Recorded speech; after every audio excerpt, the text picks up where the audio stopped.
Alrighty. Hey, Wesley. Yeah, well, welcome to Rapid Reflections. It's been a really long time, but Yeah, it we're sure back, has. and here's maybe like a recap episode plus a looking ahead episode as well. So, yeah. Yep, What have we been up to? 2025. Where have we been since then? Because when was the last time we recorded one of these, would you say? Oh, I bet you were still, 20...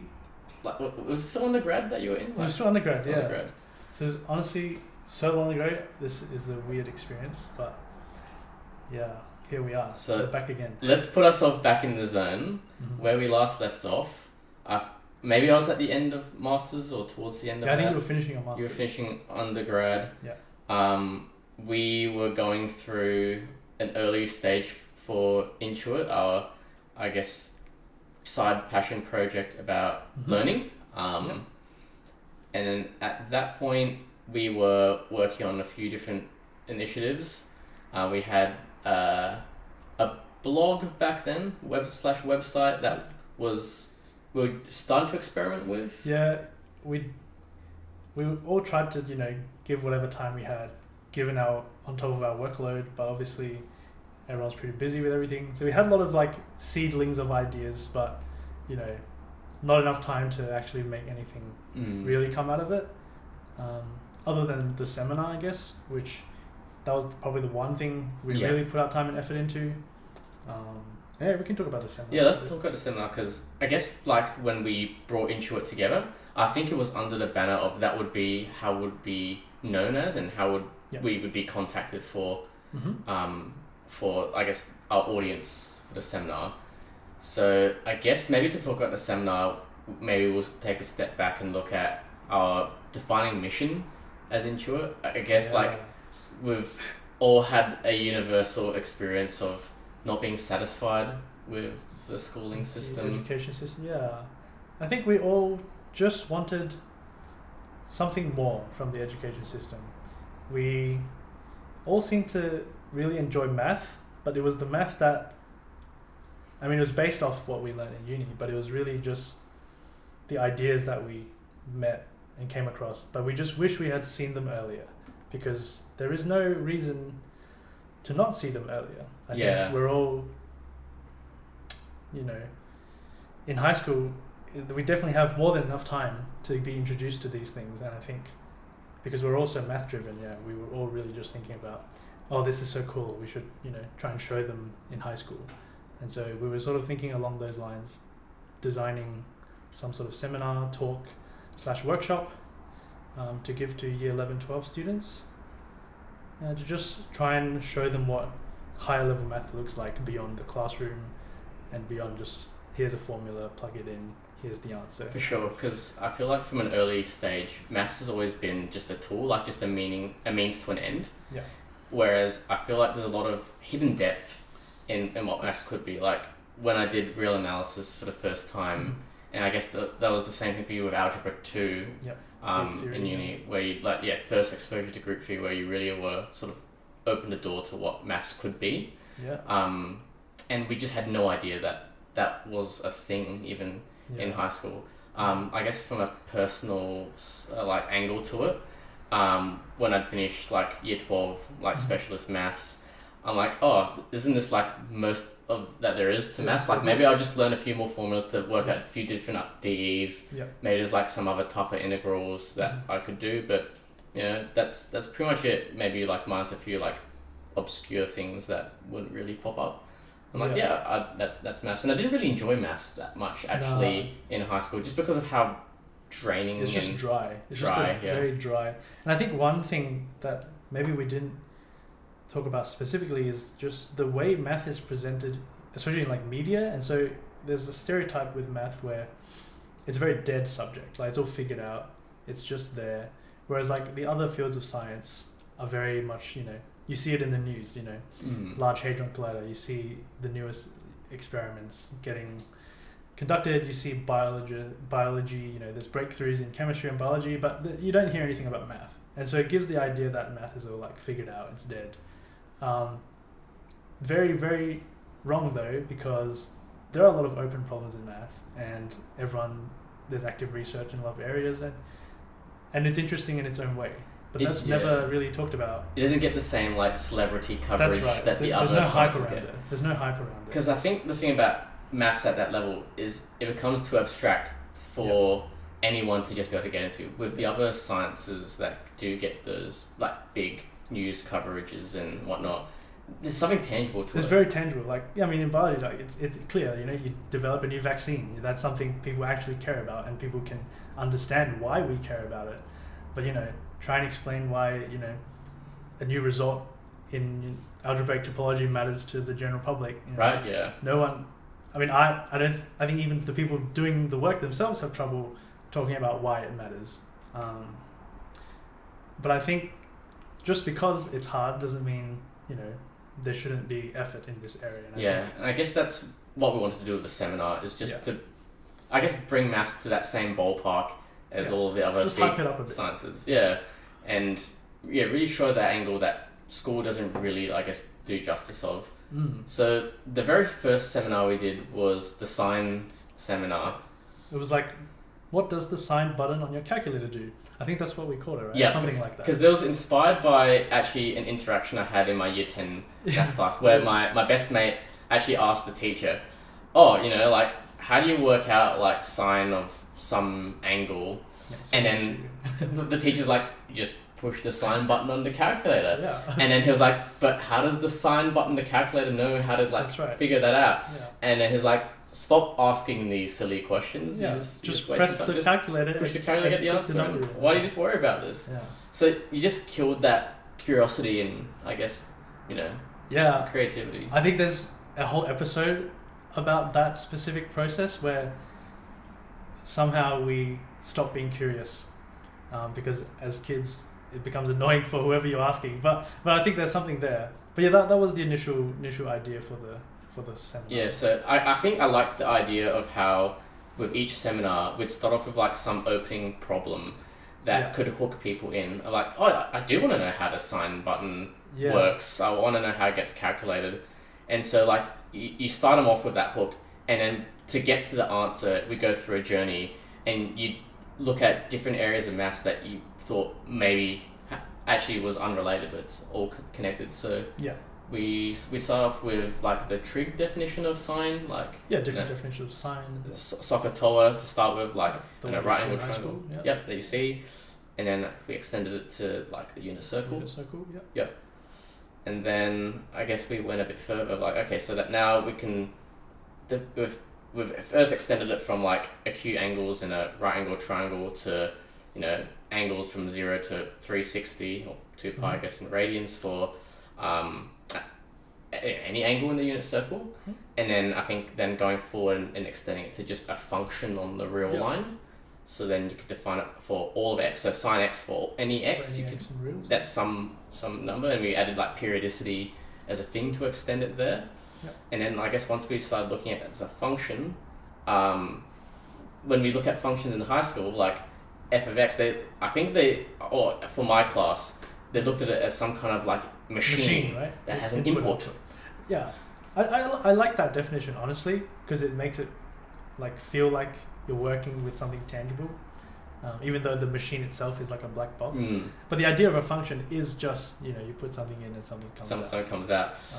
And there may be restrictions on what goes in and what comes out. Yeah, but I guess like f of x equals sine of x is still a bit too much of a black box, because like you put the number in, but like how do I actually like compute something? Right. Yeah. And I think that led us onto a tangent. I think we made up the word plug-in ability. That's right. That was the title, I think, the ultimate title that we revealed through the course of the seminar. It was polynomials and plug-in ability. Right. And what was it about polynomials that we like so much? I think it's because we realized that they're the only ones we can plug in, I guess.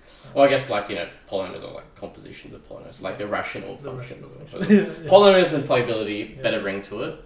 So we went through polynomials and it's like, okay, but polynomials obviously isn't every function.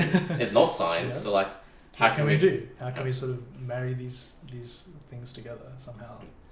Yes, and then I think that's where we got to the idea of Taylor series. Is like, okay, generalize a polynomial, have infinite terms to it, so you can plug in stuff into it because it's a polynomial. Like I guess at its core, like each like finite sum end you can plug in. and then adding more and more terms get you closer and closer. So I guess leads into approximation as well, and I guess a practical way to compute it. Very engineering brain. Yeah. And look, I guess while I think even ironically it's not the way calculators actually compute sine. But it is a way. It's a way to do it. Yeah. You can work it out by hand and can get arbitrary precision. That's right. So. I think one of the cool things about that talk is that we really focused on building a story, and I think we did succeed. There was a very cool story to sort of follow along, not just mathematically, but just figuring out why, and sort of uncovering small bits of truth along the way. And I think we tried to make it as interactive as possible, because we didn't like the idea of, just Tom standing up there giving the information. We wanted the students to feel like they figured it out, they came up with the idea of polynomial approximation. And so every, so often we break off into our groups and sort of figure out smaller problems that would eventually lead up to this, final result. I think overall it was, for our first go, it was really good. I think we all spent a lot of time planning for this, and so all in all, I think we did a good job, but definitely a lot to reflect on. Lot to take away. Yeah, because we delivered it twice to students. Yeah, we did. So first was a practice run to a small group. Yeah. So just one table worth, because I guess we eventually wanted to deliver it in a classroom setting, so a whole class of students. So there'll be multiple, I guess, groups of 4 was our ideal kind of size. So we just did a trial run with one group of 4. Yeah. And I think there was a lot to take away, particularly with the interactive segments. I think because with the actual run, we thought each one of us would have our individual group to work on. Yes. I think maybe there were just too many chefs spoiling the that's pot. Right. It became really messy. Because there were all 4 of us helping one table, so then I think maybe at times there were 4 voices kind of muddling up the discussion. Yeah. Because I guess we might have been trying to take things in different directions. Yeah, even though we tried to sort of we know the structure of the talk, and so obviously there is a planned kind of way we do it, but obviously in reality when it does happen it might deviate a little bit depending on the reaction of the group, and I think that makes it slightly difficult. Yeah, and that natural deviation is something that we would really want to happen organically, because those side tangents actually lead you to, I guess, things that you actually might find more interesting than the original thing. Yes. Go into little rabbit holes, little side points that that are interesting takeaways in their own right. But unfortunately, I guess for the nature of delivering a set piece of content in a fixed amount of time, we could have a very interesting side discussion, right. Yeah. And then at the end of it, all right, guys, let's come back to the point. Let's lead you back onto the path that we want you. So that's right. It felt a bit railroady, I guess. Yeah. Which is against what we wanted, but I guess just even the idea itself we set ourselves up for that to happen. Yeah, because we had some end goal we wanted to reach, and so obviously we had to sort of train track it to the end goal. Yeah. And so it kind of defeats the purpose of a more freestyle kind of learning, which I guess is something that we kind of wanted. Yeah, but maybe we weren't super sure about it when we initially set out. But I think now that we've had a bit more time, I think we realize the learning is more about what happens in the middle, not really the end goal, the end result or whatever we tried. Because funnily enough, I think us 4, when we were planning the talk, ended up learning a lot more than probably all the students who went through the workshop, which is funny because we were the ones planning the talk. Yeah, and the other funny part is all the things that we learned deeply during the preparation. I don't think any of that content went into the talk itself. No, none of them. Yeah, we just have random side tangents because we just tried to be really mindful of every aspect. So we planned it in such a way where we think would be bulletproof. Yeah, it's all the what ifs that all the what ifs, all the but this is not clear, or but what if they do that? So we kind of thought about every aspect of it, and I think in doing that we learned so much more. than whatever the end result was. Definitely. And I think that really is the process of learning, is the side tangents, the random ideas you have, the discussions with people. I think that's the real learning. Yeah. And yeah, I think our talk kind of missed that. Yeah. So I think that's a bit ironic. Yeah. That was core reflection number 1. Yeah. Core reflection number 2, again, I think was something that started with good intentions.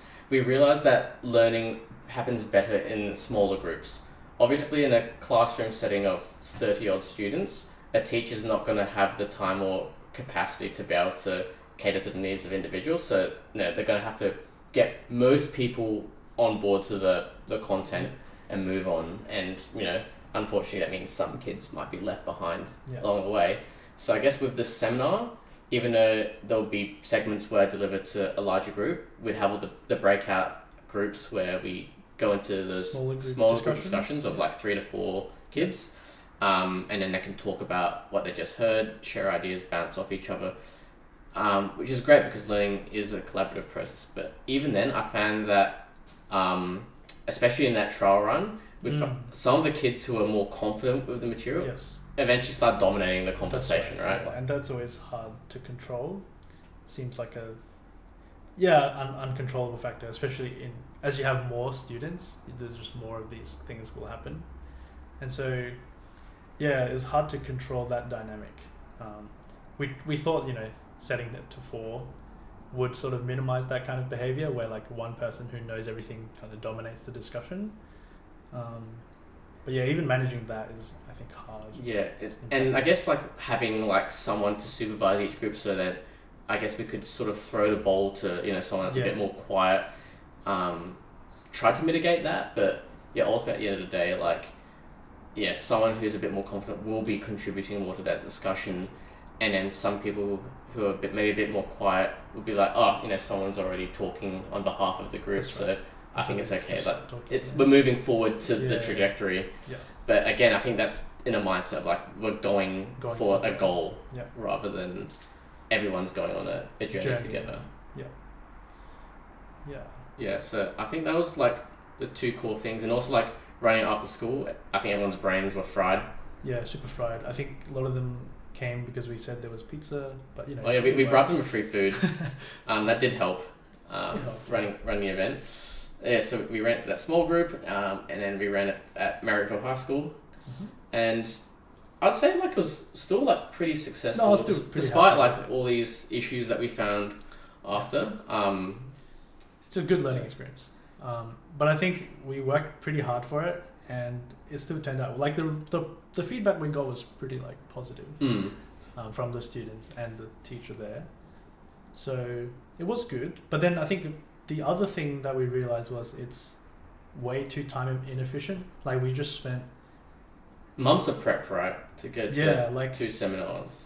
Lots of prep time between us, like hours of discussion, planning it, organizing it, communicating, how to set it up, organize, get people, advertise it, blah, blah, blah, all of that. And it was like a 2-hour workshop. Yep. And we delivered it to, 16 people? 16 people, probably, yeah. Yeah. And that was 16 people that saw months of work. And so it would be nice if there was a better way to do this. Yeah. Because 16 students in the grand scheme of things is pretty, Yeah, in terms of like the audience and outreach that we want to achieve with this project, like... Yeah, it didn't seem feasible to just keep doing it that way.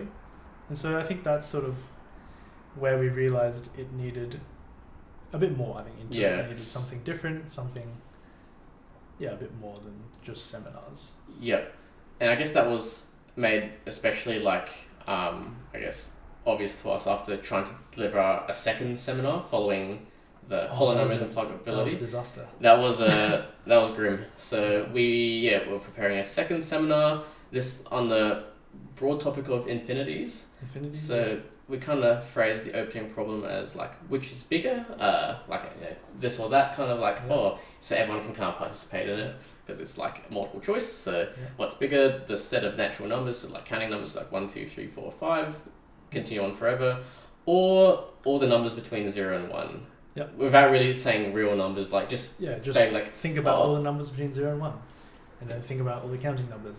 Which one? Which has one's more. bigger? Yeah. And so we're trying to like, I guess, confuse people with the idea of like magnitude intentionally ambiguous versus like actual quantity. Yeah.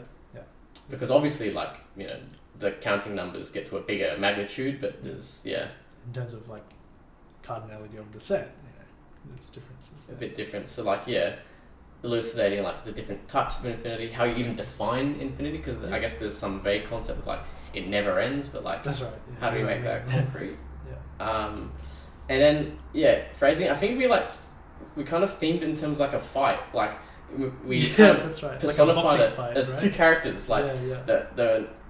the young hero, the natural numbers versus like the scrappy 0-1 the scrawny looking guy, closed interval. Yeah, so he looks scrawny, but actually like was really powerful. Big, So that was really fun coming up with that theming. We were very focused on delivering a story, and so we did try to come up with one. Maybe a bit too hard. And perhaps we were more in love with the story than maybe what other people would have seen. But again, like the first one, months of work went into it. We learnt so much from preparing it.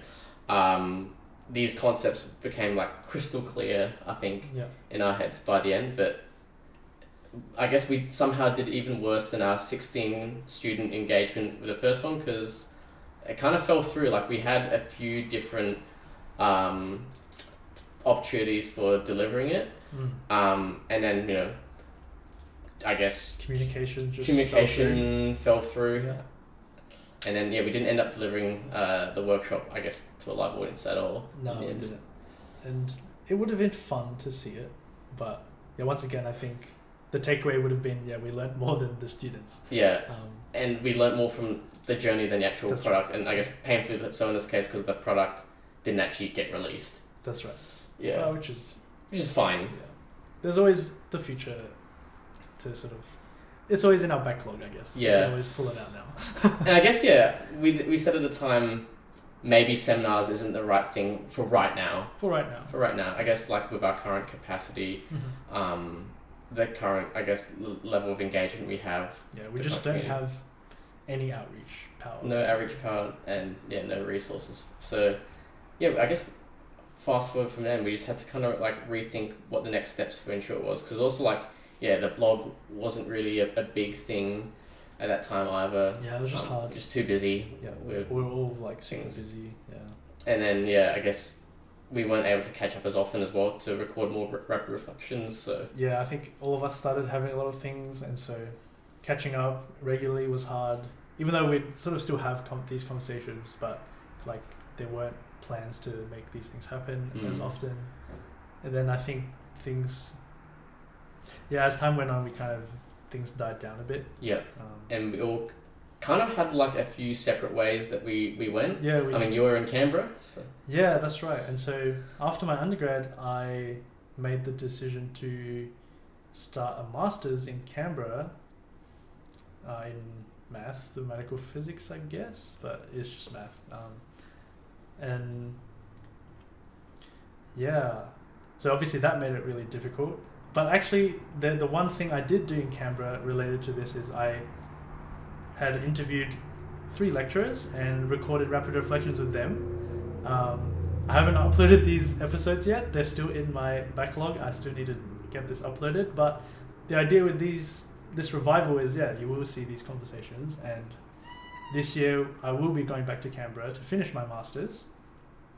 So hopefully you'll see a few more episodes of the ANU spin-off series.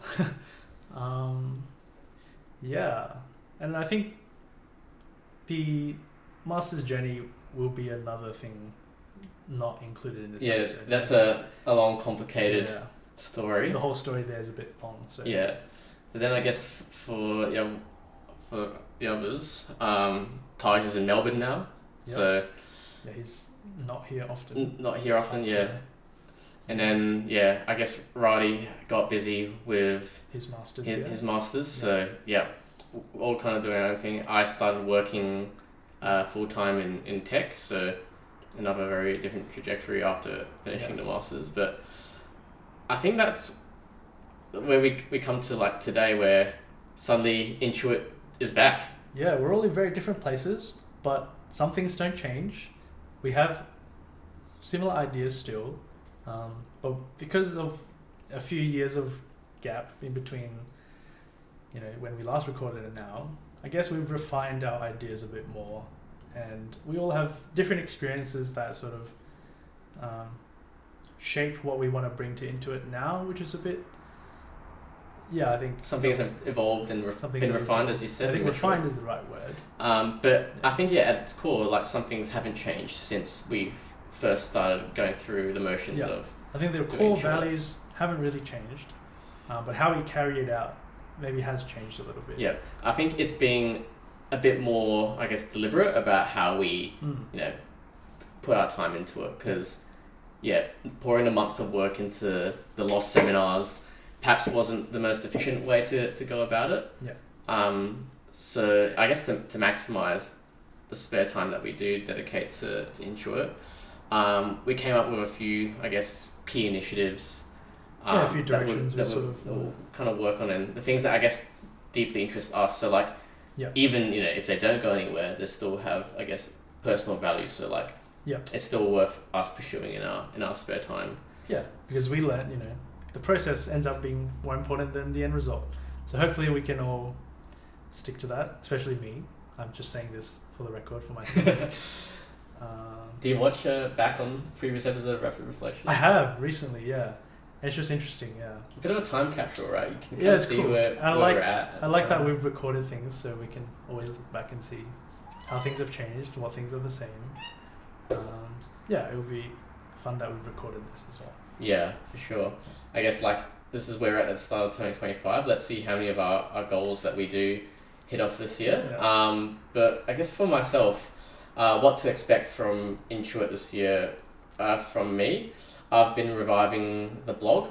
So I guess for a bit of context, when we launched the website, I think that was to pair with the seminars. So like if a student was interested in the content and then wanted sort of a portal to go where we sort of pool all of the content that we created as part of Intuit, there'll be like one central hub to go to. Yeah. So that was the key idea for the website. And we kind of like we simultaneously did put a lot of thought and investigation and investment into it, and also not at all at the same time. I think it was very rushed because we just wanted to get the website up and running. Just wanted something there, So we looked into like a WordPress website, so because that was very suitable for blogging as well. We got a domain name, so we had intuit.org, I think registered for us. That's right. We were paying like 120. Was it USD or AUD? No, it's AUD. AUDs a year. Yeah. So I mean, split amongst us, but still like 100 AUDs a year for a website that I don't think anyone else except for us looked at. That's right. But it'd have our contact details on there, it'd have our resources there, and then we could have it as a place that we can host our blog. So like an immortalized place on the internet where like all our notes can be. Yeah, just a hub for all the stuff we do. There could be blogs about our talks, could be random ideas we want to talk about. Just a place where you can find us. And I think looking back, it was very rushed. Like we went with WordPress because I guess that's what Terry Tao uses. But maybe I didn't look hard enough, but the LaTeX plugin that I found was really janky. It's hard to putting in. Yeah. It wasn't really a consistent like styling of font for it. I didn't have any eye for design. Like I think the website theme was green and pink. So it was a very tricky contrast. Yeah. But the logo was really good. The logo is good. It still is very good. It still is very good. We still use that same logo today. But so my plans for the blog this year, I've leaned into my past 1.5 years of working in tech. Recently, I've been involved in a lot more web design, so I've kind of leveraged that, and I've built the blog from scratch. So instead of using WordPress, like a managed service where I have to now learn how to use WordPress, which is only going to be helpful for setting up WordPress, I can use the more general skill of making the blog. And I think that's something cool that kind of leans into the core mission of Intuit, of like, it wasn't the destination that was the important thing. Like, of course, like this is all to set up a blog, but Yes. it actually wasn't about setting up the blog when I went through the motions of it. So I learned so much about hosting. So I managed to find a place where I could host it for free. So I hosted on GitHub Pages. So rather than us paying the 120 Australian dollars a year, it's now free. It's for free. And yeah, we can look at it, but I think it can host quite a bit of traffic, like up to hundreds of thousands of users before it even becomes a problem, which is we won't ever have to really worry about this problem. Yeah, for sure. So free, and it can be used as a bit of a staging area for now, and then we can kind of assess if it does ever grow. But yeah, I learned so much from setting it up, from like using the frameworks involved in it. So like it was Next.js, learning about, I guess, customizing it, so I could make it our own. Everything that we need in terms of the blog can be done from the ground up to cater for that. So one thing that was key for my requirements for the blog is LaTeX rendering. I mean, that was a must given all the maths that we want to put in. So yeah, that was a cool problem of like, how do we have blog posts centered around like LaTeX markup? Because I think it was a bit more of an afterthought tack on for the WordPress. Like, okay, you do have to like kind of like jankily inject it in, but here like it's kind of native. So the way I've implemented it in the end is you just write a markdown file and then create a block of LaTeX with your $ like inputs, which is very organic. And then you don't have to do anything else. Create a markdown file, commit it to the GitHub repo, and that just gets rendered into a blog page. Much simpler. Much simpler. And I think the design is personally less bad. It looks good. Yeah, it looks good. It also sleek. Works on the mobile. Works on the mobile as well. Check that out. It was good. Yeah, we've revamped the colors too, so it looks nice. It's good, and I've just been like slowly adding to it. I think the only thing not on there right now is blog posts, but hopefully I'll have something on there. I reckon the first blog post I will have will be maybe some notes about building the blog itself, like my journey of like that would be cool. Learning how to bake all the different components that you find in the blog. Yeah.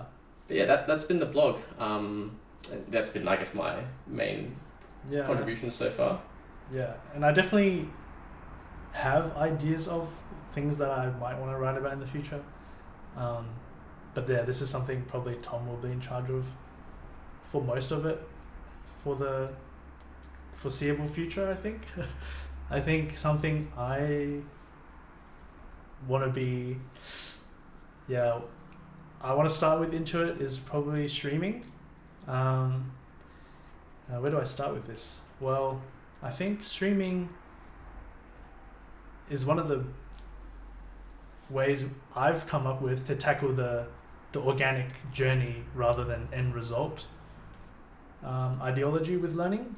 A good example I sort of think would be like if anyone watches the math YouTube sphere, it'd be like 3 Blue 1 Brown is probably like the guy to go to. I'd say so. Yeah, I think there's definitely like a need for this kind of content where it's, I guess to simply put, is like math concepts for the general audience, but done really nice with sleek animations, very well structured, kind of like along the lines of what our seminar, initially sought out to do. I guess because there's similarities, there's right? a cool story to hook you in, and then at the end there's some result that answers the question. Yeah. I think that's kind of the vibe we tried to go with the seminar. I mean, we're definitely, the quality difference is pretty big, but I think the idea is there. But yeah, we spoke about this earlier. I think one of the major defects of this kind of thing, I mean, from what I think anyway, is it defeats the purpose of the organic learning process. We give a very polished version of the story, right?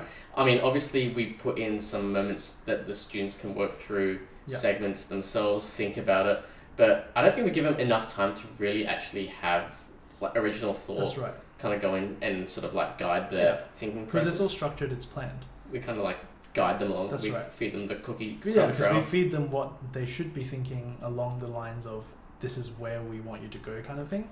And I think it's great, but I think anyone who's watched 3 Blue 1 Brown videos can sort of understand when I say you come away with feeling like you understood it, but in terms of actually understanding, I feel like there's not as much there.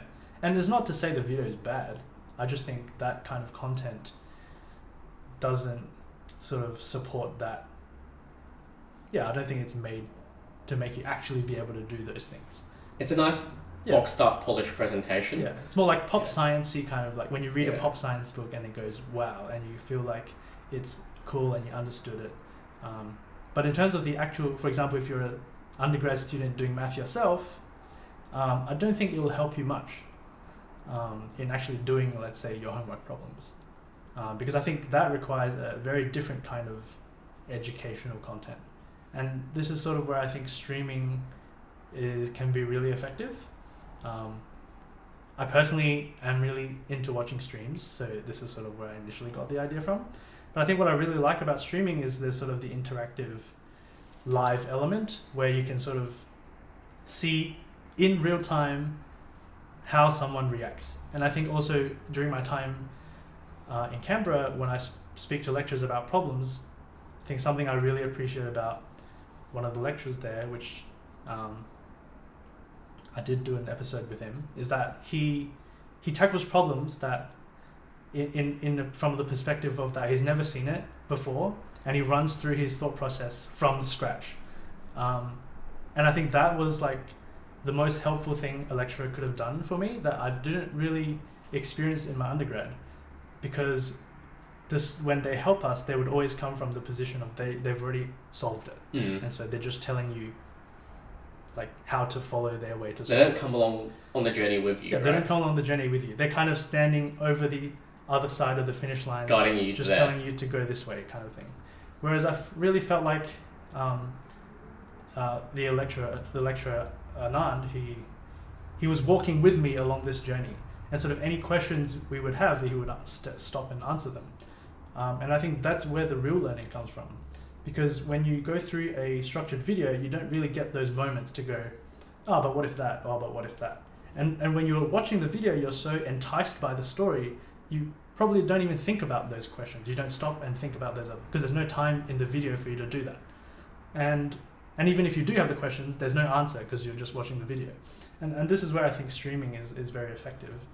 I guess it's to account for the fact that, like with our seminars, all the pitfalls we went through in the preparation phase never make it to the final presentation. Yeah, but that is the most that was the real part. learning. Yeah, and I think there's something to be said about that. Like we don't really have, from what I've seen anyway, like on YouTube, there's not much of that type of content where it's like pretty raw.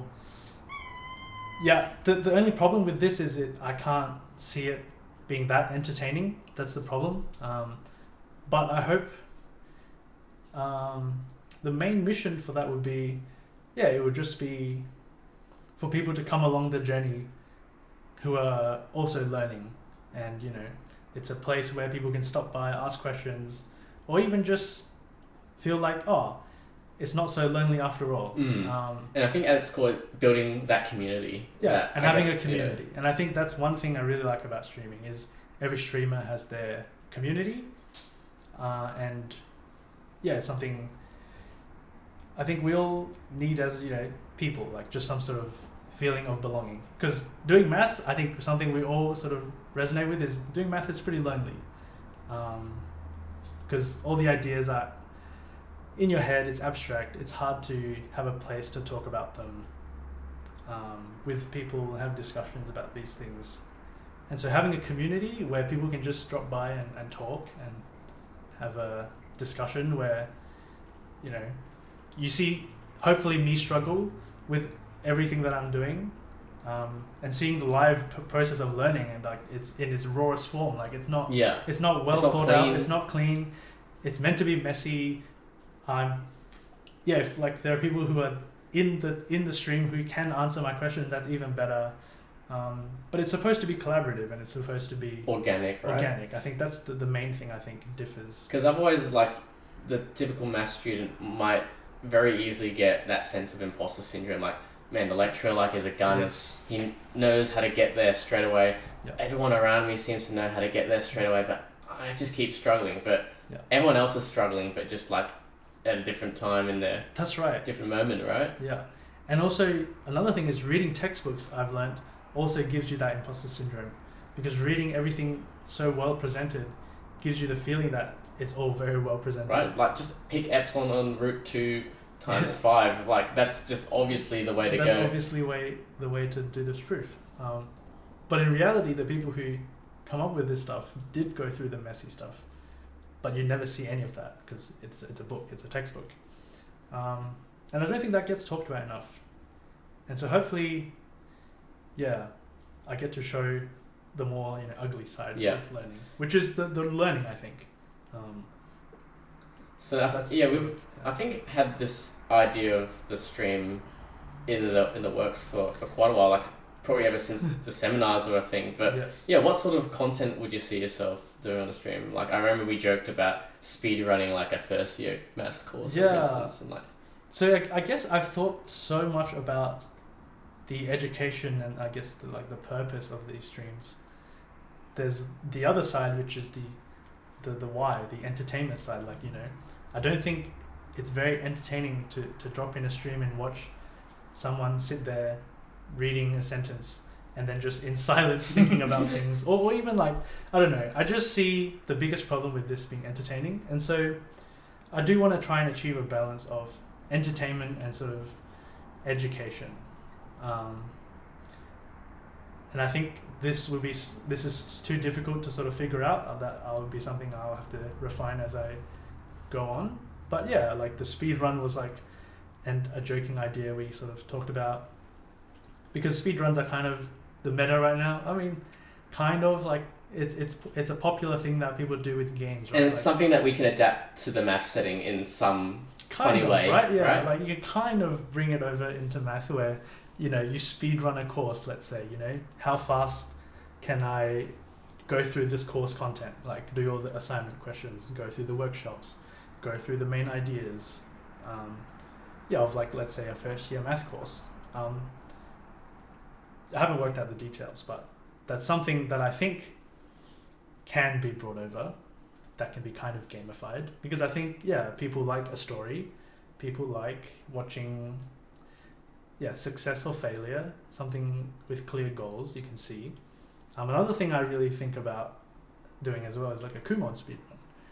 Kumon is something I'll probably talk about in another episode, but Kumon is, I think people are familiar with this. I think it's pretty popular, right? It's pretty like a universe. Yeah, especially I think if you're growing up in an Asian household, I think everyone's heard of Kumon, and maybe it's had something to do with your life too.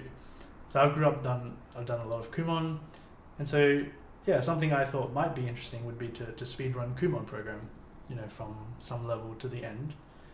And I also think it will help me target the audience that I'm trying to reach.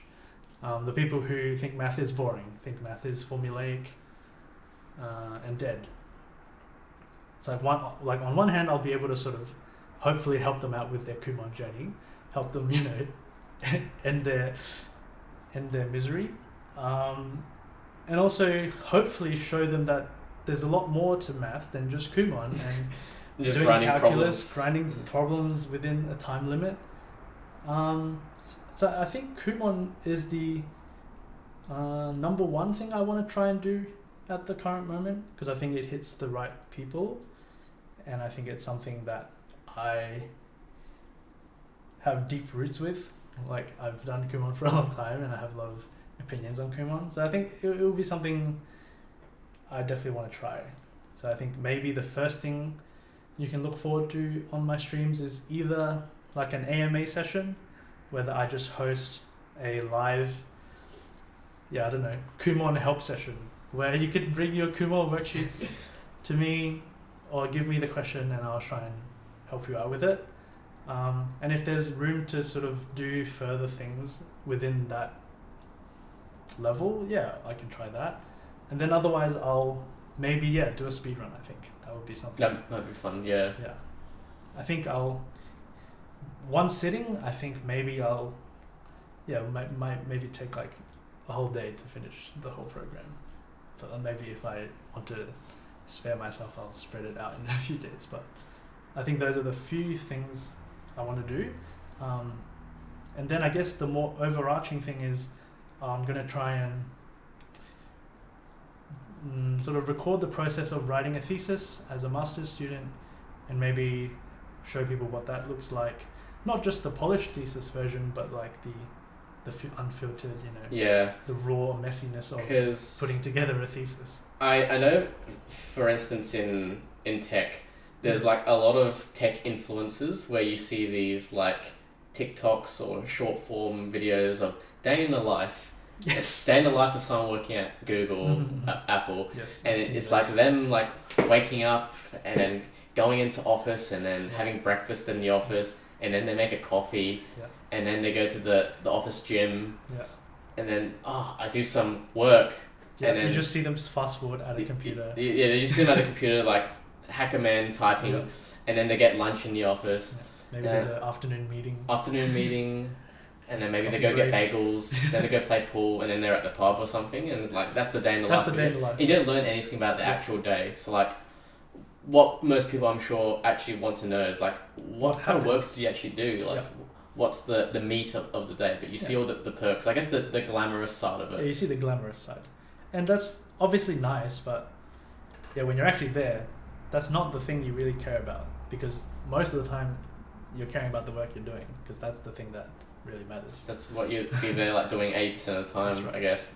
Yeah. Like, for the thesis writing, you're not going to be sitting there writing your thesis linearly, and the words that hit the page are going to be the final copy. Ones, yeah. So it's a lot of back and forth.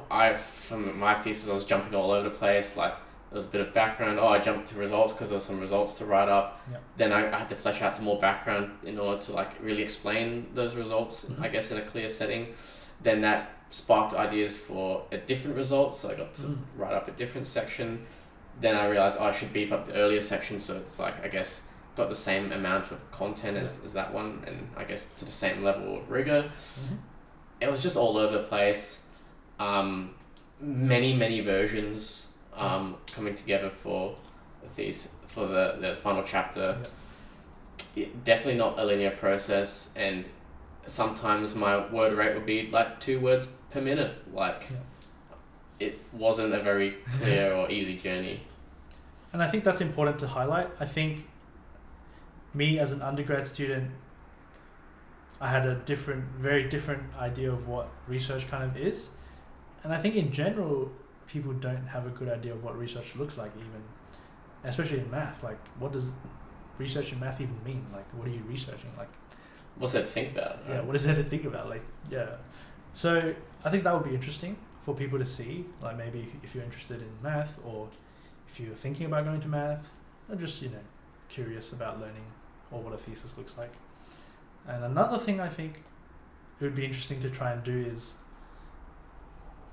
write a thesis that's sort of readable. The experience I had as an undergrad reading theses is like, wow, this looks super hard. Like, I don't think I could ever do this. But I think as I learnt more and read more, it became a bit clear to me that you was a problem. It wasn't a problem, and it was kind of, a thesis can just be badly written. Not to say all theses out there are bad, but I think there's just a common formula to it, and it's just like a product of the environment. Typically, the thesis is because it's an emerging researcher, right? They're still like, they got their L plates on in the research world. They're either doing like an honours, a master's, or their PhD. So like their first bit of original work, if even that. And this is like their first exposure to like, actual research. Right, And so like they would have only very rudimentary like levels of understanding in their fields, because they've only really just begun their journey. It's a lifelong thing to gain that discipline knowledge. And not to say not just anything bad about obviously people, master students or whatever people writing thesis is. I think that's the part that people kind of miss. Like people expect some sort of grand masterpiece you put together in 2 years of study. You somehow become expert in your field, kind of. I think that's just a misconception people have. Like we're still at a very, very early stage of being a researcher, and so things we put out aren't actually very good, and and that's normal, and I think that's okay, and I think people need to know that. Yeah. Because it sort of makes a master's or writing a thesis less scary, because it's okay that it's not that good. It's like, it's normal. I think everyone's is kind of bad. Like your first thesis, it's pretty hard for it to be anything, groundbreaking. Yeah. Let's say. So it will be interesting to sort of, I think it's clear to listeners that my focus is not the content, more the communication, because I think that's what I care about more. And so hopefully I can sort of achieve a balance where I do have results that are interesting and I'm not just copy pasting things. But I also have a good focus on communication where hopefully undergrad students at the end of their undergrad can actually read this and go, yeah, I can kind of see myself doing this as well, and make it a less sort of daunting, step up from undergrad. Yeah, because I know, speaking for myself, like reading academic prose, even if you are familiar with the field, is just it can be super dry. Yeah. Like even actual researchers not on their L plates, writing papers, I can read a paragraph and then forget like immediately what I've just read. Like it's just so terse. It's like it doesn't even try to be approachable. And I guess some people say, oh, that's just the field. That's just the field. That's just the discipline. Like you just have to, bring your points across like that, because that's just the most like universal way to objectively talk about a topic. But it's just so dry. It's super dry. And I think it's because their focus is not the communication. Their focus is the result and like the insights into that field, which is obviously important. Not to say that work is not, that is very important. But because they spend so much time just caring about the results and the findings and less about the communication, it creates a very hyper specialized field and niche where it feels sort of impenetrable. And I think that's sums up most of math, to be honest.